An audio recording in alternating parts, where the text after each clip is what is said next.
And I remember that I was performing and the whole time I was in my head. I owe a huge thanks to my sister because this changed my life.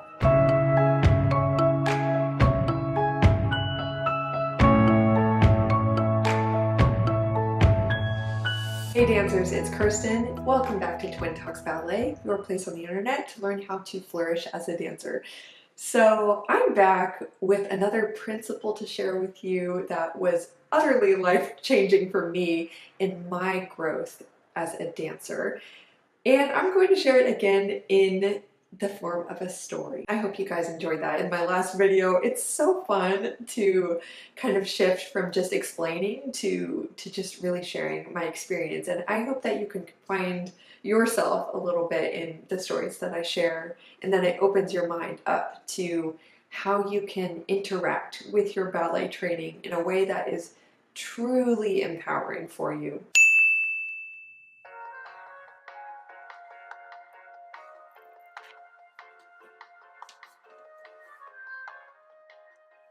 Because that's really what I want for you dancers who are watching.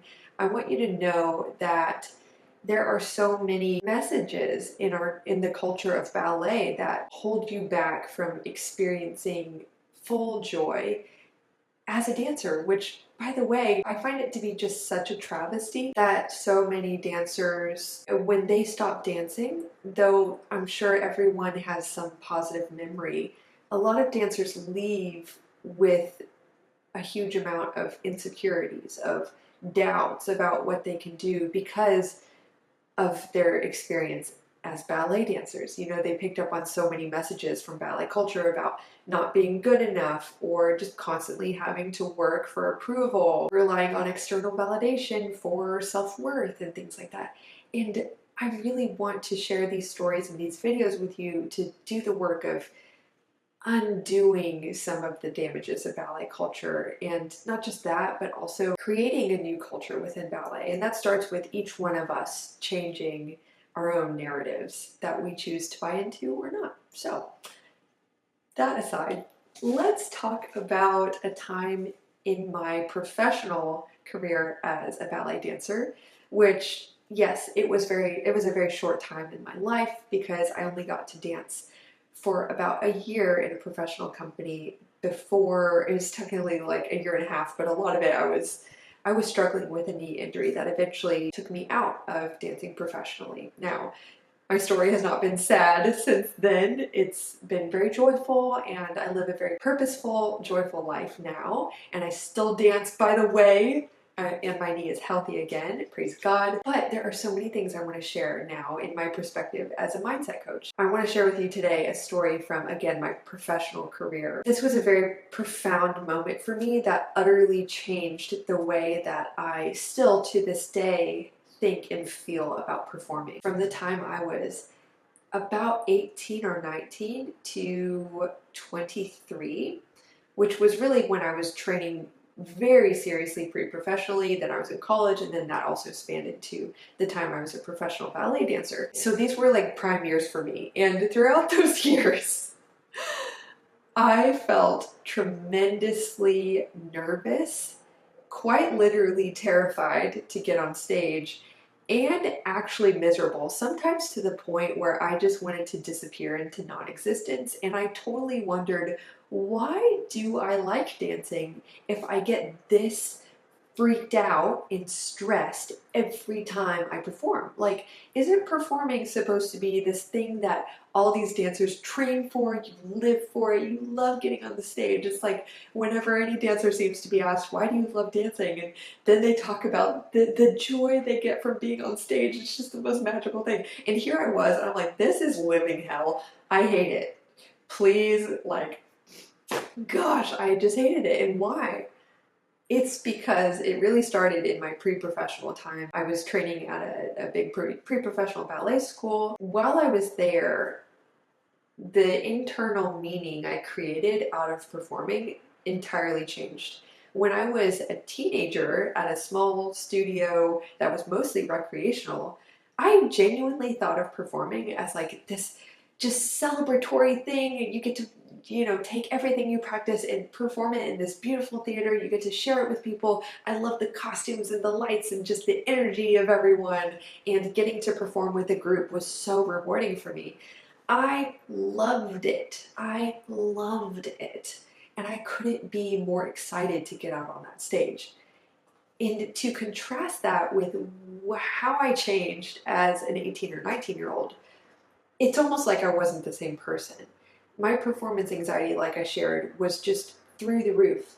And what changed is my perceived consequence in my mind of what would happen if I made a mistake was so inflated. I thought I would be torn apart. I would be ridiculed by my teachers. They're going to see, and if I can't perform on stage, then I'm going to prove that I don't belong here. I'm not very good. I have no future as a dancer. You see, so performing became about proving myself, and not only proving myself, but avoiding making mistakes so that I don't experience the consequence of feeling shamed for not being good enough, or having the director watch and then I won't get a job. And how, you know, I was thinking through all these scenarios of like, man, if I can't perform under pressure, how am I going to audition for companies? And then if I can't audition for companies, I'll never get a job. And then like being a professional dancer is all about performing. So then if I can't even perform, what am I doing here? And it would get so existential. Goodness, no wonder the joy of performing was totally gone. And thank God at the time, like, I never stopped loving ballet, even though that aspect was very miserable. I just started loving the process of class and rehearsal a lot more. So I'm grateful for that. It's not like I hated ballet, but performing was just quite miserable for me, as you can tell. When did this finally change? I finally attained what felt like my dream, which was to be dancing with a professional company. And in this instance in particular, it was such a magical moment for me because I remember the first thing I performed at the University of Utah was George Balanchine's Serenade. And I was the jumping girl, the one that like jumps through the line of dancers, and I danced with the Russian girl a little bit. And it was like such just a beautiful, just sentimental experience for me that really marked the turning of a page to a new chapter in my life. A chapter where I gained a lot of confidence as a dancer, and I started to believe maybe I can do this again. And here I was, finally dancing with a professional company, and the first show I got to do was George Balanchine's Serenade. This just felt so beautiful to me, and it was so, again, sentimental for me because it caused me to feel like, you know, this is a new chapter for me again. And this ballet is back to really represent that. Such a blessing. And despite the fact that this was a ballet that I loved so much and I just poured my heart out into it, and I felt so much joy and exhilaration while I performed it and rehearsed it, what happened is I started to feel, you know, throughout college, my performance anxiety, it was still really intense, but it was a little better. Like it was manageable. I still hated every moment of leading up to the show, but like the feeling on stage and then, you know, coming off the stage made it worth it for me. Mostly I think it was like a release of like, I lived, oh my gosh. But anyway, so yeah, it was, my performance anxiety was better, but I literally had to like take some medication too. Not laughing at all at like taking medication, but just like, this is how worked up I was. It was really bad. I literally can't believe I made it as far as I did with that. But anyway, maybe some of you can relate. So here we are. I'm performing with a professional company. The first couple of shows went pretty well. I felt like I was able to like relax and just really tap into that excitement for performing again. But I was still, you know, kind of nervous. And what happened is my sister, my twin sister, Kelsey, who started this channel with me over 11 years ago. That's actually why my channel is called TwinTalksBallet. It used to be Twins Talk Ballet, 93, because, you know, you add the birth year when it was 11 years ago.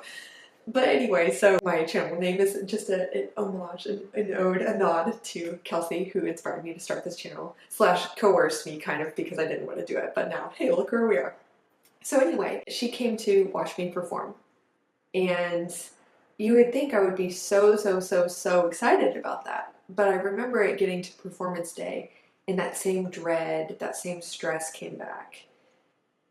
And I realized that I was back in that mode of really trying to prove myself to my sister, because not because she put pressure on me, but because I wanted to share with her and show her all that I've worked for, which this was her dream too, by the way. It kind of makes me choke up because she had to stop dancing when we were 18 because of foot injuries. And so it just felt so special that I was able to do this. And I remember that I was performing, and the whole time I was in my head. The whole time I was making these little mistakes because I was overthinking things. I felt like the light behind my eyes just wasn't there, and I was just trying to do well. You know, I remember this one moment about 2/3 of the way through the ballet where you're really tired. If you've done the ballet, you're really tired. And there was this piqué arabesque pas de break to fifth, piqué pas de break to fifth, and it's super fast. And I did this piqué arabesque, and I kind of fell off a point, and it was like a half second kind of a thing. It's not very dramatic. It wasn't a big deal. But I remember feeling like this show was just terrible. Like on stage, I was like, gosh, I was like actually ashamed and angry that my sister came to see this show. And I was thinking while I was performing, like, why couldn't she have come to the other show where I did really well? And I came off stage and I reconnected with my sister, and I remember just being so desperate for her to like tell me that it was good. Tell me if you relate. I was very much in need of validation because I was insecure. And my sister sensed that, and so since, you know, sisters, she wasn't going to give me any of it because she could tell I was like needy, you know. And she was like, it was good. And yeah, it was good. And I was expecting her, I was like needing her to be like, wow, that was so amazing, Kirsten. I remember telling her, you know, yesterday was so much better. I wish you could have just seen that show. Oh my gosh. And I was like complaining about how it wasn't very good. And she just stopped me. And oh my gosh, I owe a huge thanks to my sister because this changed my life. She said, Kirsten, I don't want to hear any of that. All people want to see is you enjoying yourself on stage. That's all people want to see. And I, at first, didn't really want to believe that. I was thinking, what about the technique? What about all these things I worked for? Y'all can't appreciate that? But when I kind of paused for a moment, I realized she's right. That when I have been an audience member, I can tell when some dancers are overthinking. I can tell when they're in their head. I can tell when they're mad at themselves because they kind of stumbled out of their double pirouette. I can tell from like the balcony, mostly because I also understand what it's like to be in their shoes, so I can see it. But guess what? People who don't understand ballet, they can feel that too. And I recognize when I'm watching, I just want to feel and share and partake in the joy, in the sense of freedom, in connection to the music that the dancers are experiencing. I just want to share in that with them. And the only way I can share it with them is if they're feeling it in the first place and sharing that with me. And you know what directly shuts that down? It's the I need to prove myself mentality. And it feels so backwards because us dancers are like, but I have to prove myself. This is my job. And it's like, sure, there are aspects of what you're saying that are true. It's good to have integrity in your work and do a good job, to do what's been asked of you, to, you know, apply the notes that you were given. But when you make that the mission, you lose the real point, which is to share in the feeling, whatever that good feeling is, that you want to convey and share with the audience so that they can leave feeling impacted emotionally by the experience you gave them. And that one shift that my sister called me into utterly changed my life. And ever since, I can say truthfully, I have never suffered with that level of performance anxiety again. It's been amazing. I actually enjoy it again when I do get to perform. And I want to share that with you guys. I want to challenge you to shift from the prove it mentality to the feel that enjoyment, feel that freedom, that power in your body, whatever that feeling is. Fully feel it and fully share it, because that matters. That does make a difference in the world. Art does matter. And it's not just beautiful art that matters, it's meaningful art that matters. How do we discern if something's meaningful? If it connects with us emotionally. That's often how we define meaning, how we experience meaning, rather. So I hope that that tip, that experience I shared with you, that shift that changed my life, I hope it really opened something up for you. And I would love to hear what your takeaways are from this video and how you want to apply it going forward.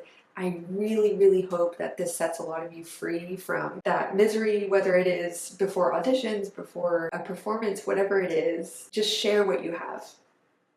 Proving, I understand where that's coming from, but it really doesn't do much except to break you down. So just share the value that you have. I know it's in there.